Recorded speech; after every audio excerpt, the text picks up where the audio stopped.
So this is the game 1 draft of Spirit versus Team Vision. And what most people are talking about is that what happened is this Ember into Slark trade, which I agree, it's not very good. I don't think Ember won a single game against Slark in this tournament. It's also the follow-up. They pick Willow out of the phase, which is also very good against the Mirana.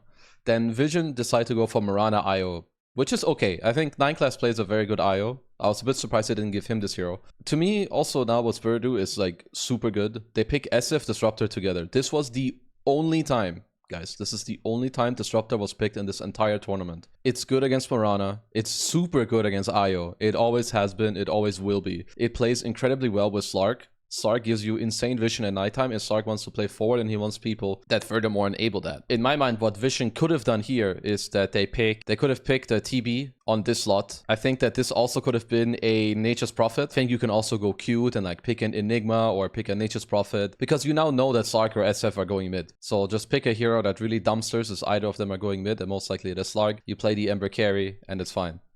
On top of all, I also really like what they end up with. Like, this offlane Undying is like so strong against what Vision have. First of all, it's a good laner against whoever you go up against, whether it's carry IO or it's carry Ember Spirit. You're super good. You have Burst Heal with Soul Rip for both SF and Slark, who are gonna go in. SF Undying go incredibly well together. You help him get an Aegis better because you have Tombstone, you have Flesh Golem. SF is just gonna hit down buildings and then you drop a Tombstone there, which is super good.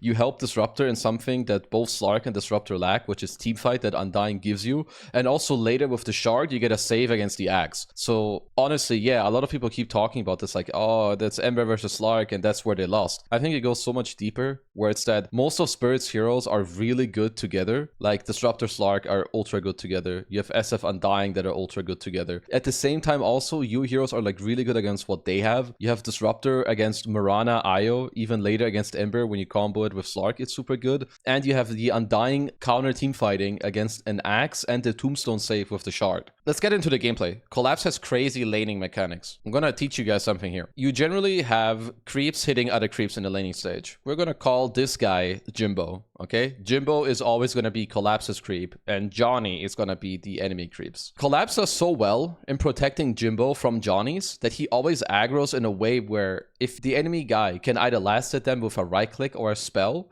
he will always aggro the creep so that Johnny hits him instead of Jimbo, so that Jimbo stays above the HP threshold where it could die. He did it again at minute 110, and he's gonna do it again here against Dukalis. Notice how Jimbo here is going low HP, and right now he draws up the aggro so that Johnny starts hitting him, so when Dukalis goes for the Starstorm into right click, they can't get the last hit. And it's because of plays like this and denies like this that they get the level advantage in their lane. They hit level 2, they get the Soul Rip Decay combo, Not Me hits the Brambles. Easy first blood. There's also this move, which we should soon start calling the Yatoro. If you're Team Vision, you don't expect the carry Shadow Fiend to be in the mid lane at minute 630. He's coming around while his team is pushing, they have to siege creep, and there's an insane amount of pressure. I want to explain why this move works and why Yatoro goes for it so often. This move is possible if you kill the enemy wave very quickly, which is what he does. Because until this next wave comes to this lane, you don't really have any business being here. Yeah, you could hit the tower, you could maybe be annoying to notice, but you already applied all the pressure here. Instead, you can give this +1 number into the mid lane. Not only that, he also scouts out the triangle. You're against an axe and you beat him in lane. There's no stack here, there's no stack here. Suddenly you can go for this move. This is 2 minutes later. Yatoro immediately insta-kills this wave that's coming in from the Dire side, because this allows him to play into the Dire triangle. Now there's a double stack, which he's now gonna steal. And because you've killed the earlier wave, it only just now met. You stole the double stack in the triangle and you're going for his classic Yatoro move one more time into the mid lane. Glimpse back, double raise, kill, and you can now take the mid tier 1 tower. There is no pressure that Axe can apply in the meantime. He's also a horrendous hero at trying to counterplay this exact move. While this is happening, if you're Collapse, you can understand that there's a chance that they may go on you in the top lane, because they're not really responding to middle, so they're gonna go on a different side. So he stays alive, just decays everyone, heals himself up, and his team was very quick at TPing over. It's important to understand whether you can still be in this area or if you have to fully give it up. The thing is, he's an offlane Undying. that did very well in his lane. He now counterplayed their 3-man move, and it's honestly already from here where this game is becoming very, very difficult to play for Team Vision. They lost their mid tower at minute 10. Now they lost multiple heroes ganking the offlaner in Undying, and they're soon to lose their safe lane tower as well. It's now a difficult game because Vision are playing without any tier 1 towers, and you're doing this against a disruptor. You see Ru and Yatoro here, they're just double going on notice close to his tier 2 tower. Spirit are currently controlling the entire map. They're smoking into Vision's jungle, and they're actually showing a lot of heroes. Satanic actually knows where all of them are, and I think he does quite a big mistake here by not going for the next wave. He has to run down this lane. He's not allowed to Remnant to go back to one of these neutrals, because the only way you get out of this chokehold that Spirit currently have you in is if you force any of them at some point to come back to this bottom lane. Otherwise, they'll just keep controlling every single wave in this game. So it's a moment ago that Vision just picked up the Blink Dagger on notice. He didn't even go full Blade Mail. He went Broadsword into Blink. It's here where Yatoro, while moving mid, he pings in the mid lane. He's not even farming this creep wave because he is somehow anticipating that this move is happening, that this is the item build Notice is going for. He safely raises the mid wave and he pings the enemy triangle. It's also crucial that they bring Collapse. He's not just staying in the top lane. He's pre-TPing. Like, he's TPing into this area before Vision are even showing their heroes. Yatoro gets Blink called. Drew has a crazy good Static Storm. And now Collapse is going to be here with a level 4 Soul Rip. So they heal up Yatoro and they take this fight into the timing of Vision. So we saw a few examples of how they were getting kills with the Disruptor, Slark, Disruptor, Shadow Fiend. And here you see the high ground strength of Undying together with Shadow Fiend. Multiple Soul Rips. They dodge the Sharpshooter with the Tombstone. They can keep Yatoro topped off. Also, he got the Aegis because they have Undying Shadow Fiend. There is so much pressure and so much nice synergy within the Spirit heroes. These two teams understand how you need to play the map also incredibly well. If you look right now, Yatoro is the only one in the triangle because his team actually TP to the top side to kick Vision out of here. You can now somewhat understand that, well, Vision are going to try to go and enter the map through mid or bottom. So look what Yatoro does here. He's basically 1v5, but he's telling his team, yo, come back. I can hold this area. He's got Aegis. He's just sitting here on his own. And he's gonna... This is gonna be a 1v4. Like, this could be a 1v5. But this is him knowing and understanding the strength of his hero and the state that the game is in, that they cannot touch his hero whatsoever. There are a few things we do need to highlight though for Team Vision, because this game was not easy for them to play, and they did hold on quite well. What happened just now is that Notice died in the bottom side, so they have an idea that Yatoro might go to the high ground. Nineclass has a Force Staff. He forces in Yatoro and gets him bushwhacked. They get a full duration arrow, and even with the collapse save of the Tombstone Shard, they actually get him killed from full to 0 because he's just stun locked. And this goes to show you that draft and stuff isn't everything. It makes things easier, yes, because you can tell that at this point, you know, that it's not really Yatoro that has to do the 1v5ing. Collapse is sitting on 7,000 HP and he's basically just killing everyone with the supports. But this was still a very good hold. You know, there's a reason that these were the two teams in the grand finals. It's because they understand what they need to do. They understand how they can come back in a game. And this was technically, even with a quote-unquote good defense, this was the end of game 1. This is game 2 draft, and I would say that this one was a lot more even. It went to show you that Spirit, they first picked the Shadow Fiend. So they're basically saying, okay, we value this hero above the Earth Spirit. We're not banning it. They also showed you that they are banning Nature's Prophet early when they do want to pick Shadow Fiend. And I think Vision had a lot of nice responses in this game. Earth Spirit, Eng, they play quite well together. They picked Rubick Underlord together. I consider Underlord to be one of the best heroes against Slardar. You build a lot of items that give you armor. The pit and your Aghanims is incredibly annoying. And then later in the game, they also get as a very last pick the Lifestealer against Axe, which is very good. You also now have multiple tanky heroes. You can save them with the Infest. So Spirit, they've got the minus armor against the Nakes, but there's so much tankiness going on, they can build AC. So Vision, this is how they end their draft, with the Lifestealer. This play I really liked. It shows how high skill this game actually was. It's minute 7 and Spirit are winning their lanes quite a bit, and they're bringing heroes through the gate. Vision, they read this move. Dukalis even places a defensive ward here, and while they're doing this and dodging the smoke, Nineclass just placed a ward here that now spotted all of these Spirit heroes to come back to the top lane. What Nineclass does here is that he looks middle. He wants to make a move on the one lane that Spirit are not on, because no one on the next CS that dies gets level 7 to level up Magnetize. So they go for this play onto Laurel. They will end up killing him, but you can see how quick Spirit are at actually responding. And suddenly also both the offlaners are here. This is really like the depths that this game goes to, where if you see a guy for 2 seconds here or 2 seconds there, you evade the move and you try to go for the next move constantly. Dota at the highest level, this is how it's played. Spirit were pretty much destroying the early game in game 2. They won most of their lanes, they won most of their early battles. So at the 70-minute mark, they're up for 4k gold. It's important that you play in pairs. You see it here, because Spirit are already here with 3 heroes. trying to kill Satanic. 9-class lifts back Yatoro, steals the Axe Call, and makes sure to keep Yatoro away from Satanic. He also gives him an infest target. Now we pay attention to Lal's Blink Dagger. It's gonna constantly get cancelled. Fate Bolt, Radiance Burn, but also here when he goes out of range, 9-class actually throws a Blood Grenade on him to make sure that his Blink is gonna get cancelled over and over. This now means that they actually have to go a little bit deeper. Collapse even throws a Lotus Orb onto Larl, who then misses the stun. So at this point, they're up 5k gold.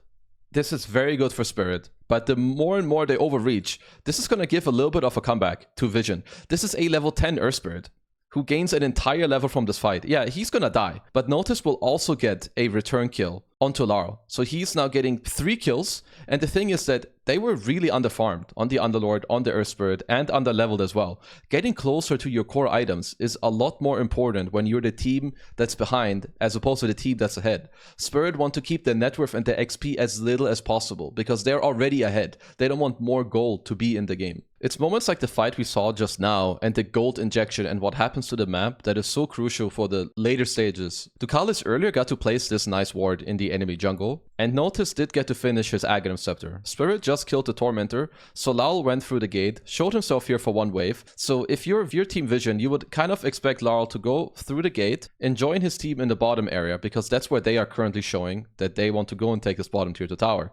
The thing is that they have this insane ward. It's literally in this moment that no one insta-TPs down to this area. Remember also that they have the Aghanim Scepter available on Notice now because of the fight that they took earlier. And this is one of the early moments where Vision actually get to make a huge comeback. Spirit, if they're together, I think there's no way that you can fight if you're Radiant. But instead they get multiple kills, they defend their tier 2 tower, and they now get 50 seconds of Yatoro just being dead. 9-class had an insanely good game on Rubick, and I really like that he rushed the shard in this game. Top tier Dota is all about kiting the enemy team into you. You get a defensive lift back. Notice bought a early Ghost Scepter after the Aghanim Scepter. Huge fan of this as well. And 9-class steals the Corrosive Haze. He forces a BKB. He's forcing Lotus Orb. And honestly, Spirit are heavily overplaying. Notice goes for a clutch buyback with a really good gate. Because look at this fight. They're fighting in Magnetize. They're fighting in Glyph. This is now 2 core kills. And also the Axe. And it's another moment where the tower stays full HP. All of the heroes that were initially low level are gaining so much. No one went from level 14 to 16 in this fight. Notice went from level 16 to 18.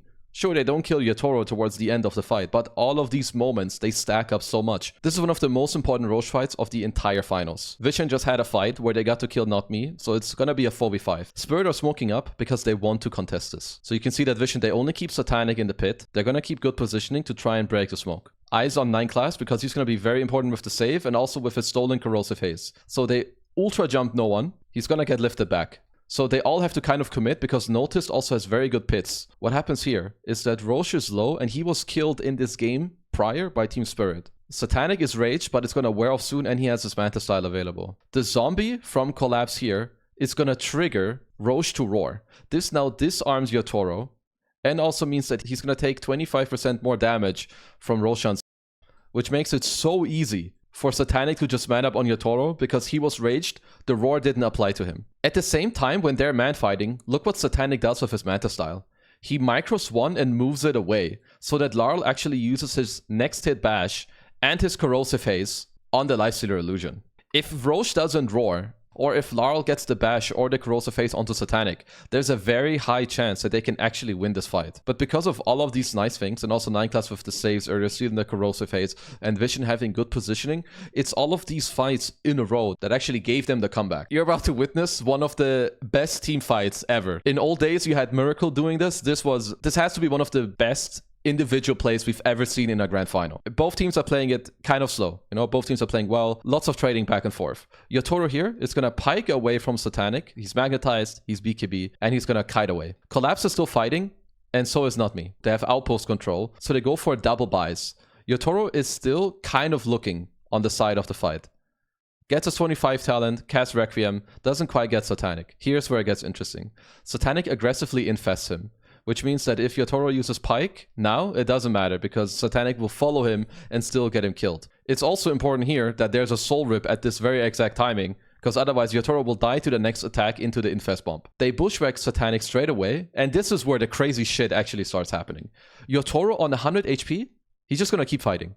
I don't think there's any other carry play that will stay around like this. But he knows that if he gets hit by neither of these spells, he can't really die. So look at his positioning here. He goes into the tree line and hits Satanic from the fog. With Silver Edge, he puts his movement speed to 200, gets him killed. Now the thing is that Noticed has his spells up very soon. So Noticed here goes for the Ghost Scepter, and people should not flame him, because I've seen some comments like, oh, why didn't he just auto-attack him another time? He has Firestorm in like half a second. So let's watch it from Noticed perspective. He uses Ghost Scepter. The thing is here, he gets crushed for like just half a second, 1 second. He uses his Firestorm here, but look where Yatoro went. Yatoro actually went onto the south side. Now here he starts hitting him and then dodges the Shivas to go to the south side to not die to this. This is one of the craziest fights and one of the craziest individual plays that I have ever seen. When it comes to parry vision, I think Noticed and Dukalis really stood out to me when I was watching through these replays. You can see how Noticed is defending here. He's putting the Firestorm with the shard on the creep waves because look where Spirit is. They're just hoping that this guy leaves the base. He did also just pick up a Hex, which is very crucial. So Spirit spot him on this ward, but even then he's not leaving. Something else I spotted is that Spirit actually go for a lot of back-to-back smokes in the late game, especially after like 40 minutes. Here you have their first smoke at 42 minutes, which is where they do try to kill Noticed. It ends up not working, and then they just smoke again at minute 43. And out of the 5 games in the Grand Finals, this is not the only time that they went for this back-to-back smoke. The only thing with what they did this time is that this was not that good of an idea, because Dukalis had very good positioning. If you look at it here from their point of view, he's on this high ground, he breaks Lardar, and they do see Yatoro in the beginning. Collapse jumps into his vision, but Noticed immediately uses his ult, and he also gets to Hex Yatoro. Yatoro did not respect this team fight here, and he did not pre-BKB. It's only because of this early Hex that they actually get to stand their ground and just win the fight. Because at the start of this fight, Vision were still behind in net worth. And later in the game, Vision just did this. They sent Dukalis into the high ground with his BKB Aeon Disc. If anything bad ever happened, they have the Rubick lift, and Nineclass also had the Tombstone stolen, so they can always just save Dukalis, as they do here. They force out the jump, they just let him finish. Double Siege Creep, perfect hero into the front, and not even putting Satanic here. He has Aegis, it doesn't matter. They're only up 6k gold, and you can see how difficult it was towards the end here for Spirit to do anything. And this is where Vision took game 2. This is the game 3 draft, and this one was actually very hard to read. Spirit had just lost with first pick Shadow Fiend, and now Vision went for first pick Shadow Fiend without banning Nature's Prophet. I think, to me, this is because they have a very good idea against the Natures with their Eng, where they then put the Eng into the offlane to lane against the Natures, you take his Treants. I think Spirit were very happy to get their Nature's Prophet response into the SF. Then Vision go for the Eng into the Natures because they think it's going to be a carry. Dark Willow Tusk works super well with Natures. He wants aggressive supports that you can rotate on. And SF Slardar together are generally a quite good answer into Nature's Prophet. Nature's Prophet eventually needs to be able to stand his ground and manfight you. I think against these heroes, he can't. They also get the follow-up pick of the Pangolier. Honestly, Pango is one of my favorite heroes into Nature's Prophet because Nature's Prophet loves to TP around. He needs to take early towers. Pangolier thrives off of defending lanes, defending tier 1 towers, TPing into those moves. And on top of that, they now have triple minus armor between their 3 cores, right? You have SF, you have Slaughter, you have Lucky Shot as well. You also have crazy good team fighting from Pango against the Axe. Now we get into the last phase. Honestly, I like what both teams are doing here. Generally, when you play against Axe, you need a way to combo break him. So I think Marcy was actually kind of a genius pick. There's maybe someone else you could look for, which is like a Shadow Demon or a Ringmaster, but I think it's nice to have a melee body support when you play with Pangolier. They have the idea that Eng wants to lane with Slardar into the Nature's Prophet because they are anticipating that it's a Yatoro Nature's Prophet, which now means you're kind of looking for a support that can lane with SF, which Marcy fits as well. Marcy also has Bodyguard, which is super good, and you have the rebound save against Axe. So I actually think this was another time where I don't know if Marcy had been picked before this game, but I really like the idea of the pick in this moment. And I thought here that Spirit would be looking at a mid hero against the Pangolier. Maybe a last pick Queen of Pain, a last pick Storm Spirit, you know, to go up against the Pango mid or against the Slardar mid, whoever is going there. You do well, you can play aggressive, you can collapse. Because to me, yeah, I mean, this is a cracked out TB game. You're very good against SF, you're very good against Slardar, you're quite good against Pango. You're like the highest base armor hero in the game against a triple physical tri-core, but your draft is quite slow. The only way your draft is not slow is if TB has a very good lane or if Nature's Prophet takes off. It also goes to show you that not everyone has the same idea. Not every team drafts the same way. I'm pretty sure there aren't many other teams that would just last pick their carry here. They're gonna go for, yo, give me this guy, I'm gonna carry. But I still really like what Team Vision had going for themselves here in this game 3. Currently what's happening is that Dukalis is playing in the enemy jungle. He plays an aggressive ward over here that Ru is currently trying to find, and it's Ru's job to kind of mirror Dukalis, understand where he is so that Larl doesn't get too pressured by the Eng. It's at this point where Yatoro will again go for what we're gonna coin as the Yatoro move. He pushes the lane as fast as possible. You can see him basically auto-attacking and making sure that he can get the last hits. It's the same as before. There's not much that he can do to pressure in the lane or to hit the tier 1 tower. So Ru is still trailing the Enchantress. And this is ATB at minute 5, who's like in the mid-river. But it just makes sense. There is nothing to kill in the lane anymore. He doesn't even have metamorphosis.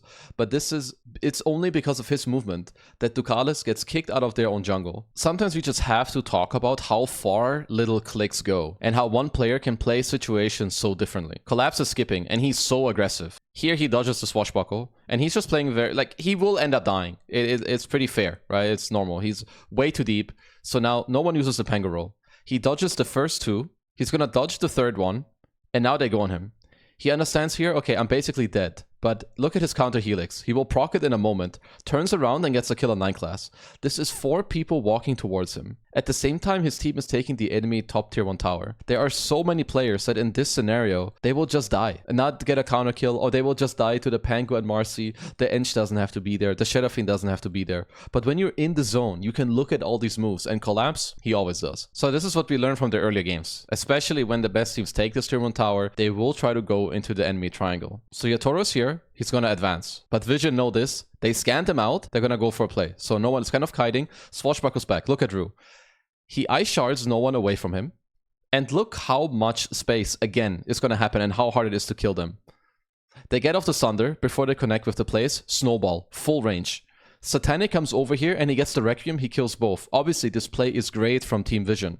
But I need to stress again that if this is a different team, if this is a different carry player than Yatoro, if this is a different support than Ru, these 2 guys are just dying to the Pango and like +2. You don't need 5 heroes to kill them. This is not a cool moment. So you have Pari Vision who are up. Right? Like, I mean, game's somewhat even. They have Aegis. They're pushing the bottom tier to tower. Spirit don't want to fight this at all. They're just cutting mid. They're cutting top. And Ru is also cutting the bot side. He has Greedy Enchantment. He has Tumbler's Toy. But I would like to point out how he is killing this wave. He's not just using Snowball to kill the wave as soon as possible. Because he knows that if he holds Snowball for its full duration, he can always blink out after unless they're canceling it. So what he does is that he just hits these creeps. Sure, Notice is going to go here. So he snowballs on a creep that's very far away. And he's going to blink over to the side. He's going to punch Notice in the face, because in the meantime, his team, they're doing other things. Because Notice was like, yeah, I'm going to kill this guy alone. Don't worry. So he gets punched in the face. But the thing is that in the meantime, his team is actually coming over here. Collapse gets a call on 9 class. And now it's actually 9 class dying and Ru who didn't die. So in the meantime, still what happened is that mid lane pushed in all the way. Top lane pushed in quite a lot. Vision did get the bottom tier to tower, but now it's also Spirit who get to push back in this lane one more time. This was a game-changing fight. Not because Spirit lost it or Vision won or whatever. No, actually, it was game-changing in the fact that look at what happens to Larl. He tries to join the fight, and this has now happened multiple times in this game, where he joins and he just gets shredded. The main thing that happens here is that while he's dead, he can actually use this time to think. Because what he currently has in his quick buy is it's a BKB, it's a Manta style. Basically, it's the build to become the same hero as his Terrorblade. After debating and thinking a bit, he's like, okay, you know what? I need an Aghanim Scepter. And this changed the entire outcome of this grand finals. So there's about to be a giga fight. Spirit are super strong. They got Aegis on Yatoro. And Vision are smoking around. They have a good ward here. They're in daytime. And they start with the roll by no one. So they go on Collapse. They force out his BKB. Remember that Larl has his Aghanim Scepter, ult again in 10 seconds. So here they try to kite, okay? Collapse was forced to use BKB. Yatoro's on the high ground with meta. I really like what Notice did here, because he's fully ignoring Yatoro on the left, and he's just jumping the supports with no one here on the right side. Basically, both the supports have to use all their spells to try and stay alive, but here comes the Nature's Prophet ult. He kind of fucks with Satanic here, and also no one, who disengages on the side. Yatoro tries to man up. Satanic gets bodyguarded and Satanic, so he can start fighting. What happens here in a moment is that I didn't even see this when we watched the game the first time. Watch what happens. Satanic gets sprouted here. And if you look, actually none of the heroes can attack Satanic. He gets axe called in his Requiem, But Yatoro, because he's in melee form, him nor his illusion can actually hit Satanic. Without this Sprout, I'm 100 billion% sure that Satanic just dies in this fight before getting any of his spells off again. At this point, the game is quite even, but Spirit want to play aggressively on some of the wards that they have on the mid lane. They now have a couple of Ghost Scepters, one on Collapse, one on Ru, and Shadow Realm, of course, on Not Me. So it's actually no one who gets to start the fight because they have a mid lane ward. The role isn't the best because, as I said, there are Shadow Realm and Ghost Scepters. What Yatoro is looking at is this ward that he has aggressively. He wants to take a nice angle onto Satanic. At the same time, they're jumping Collapse down here, forcing his BKB and his Blink Dagger. So Yatoro is starting the fight on Satanic, and Ru is gonna join him here. These Ice Shards by Ru are crazy, because they go where Satanic is after he Hurricane Pikes. Collapse's Blink is still being cancelled over here. Nineclass goes over to not only dispose Satanic over the Ice Shards, but he also throws him a Healing Lotus. It's not quite enough because Yatoro has so much damage. So it's after this where Spirit are, like, they're really trying to force it, right? Satanic doesn't have buyback. It's 50 seconds. They buyback on 9-class, still no meta on Yatoro. Like, they're doing all of this without it. Here comes the ult by Laurel. They get another kill onto Noticed. They get the secondary tier for Tower. One more buyback comes in, and here's the roll. They end up killing Laurel. But now look at what happens. Yatoro's gonna go. Ru, really nice spellcasting. He's gonna snowball him out of trouble for now. In the meantime, if you pay attention here to Not Me's Essence Distiller, he places an Observer Ward to see Noticed. He now pings him with the Essence Distiller so that Noticed can't blink over to this fight, meaning that Yatoro is still able to just fight here. And at the same time, look at Yatoro's movement. When Noticed moves in here, look at Yatoro's step back to dodge the stun from Noticed on his high movement speed. And now he gets to man up and fight another time against Noticed. Here, when the last impetus is flying to him, he sunders his illusions to stay alive. This is what makes these games so freaking incredible. In my opinion, Vision are actually playing very well with what they have and what they're working with. But the problem is they don't have a single nullifier. There's no nullifier on Noticed, and there's no nullifier on no one. We're not going to talk about their supports, because honestly, they just can't have it. But I do feel like that no one should have had one. When you're looking at there's one on Axe, there's one on Ru, and Willow doesn't even die anyway because of Shadow Realm. And then Terrorblade with 50 armor, you're not really killing with these cores. So unless you're buying a nullifier to kill either the Axe from full to zero or to kill Ru, who honestly is a big problem because he will always snowball save. And I also love his item build with both the Solar Crest and the Vlads to buff up both Yatoro, but also Laurel. Here's the Spirit have a 15k gold lead, and they're just waiting in this high ground ward, whereas Vision are trying to make their own play from over here.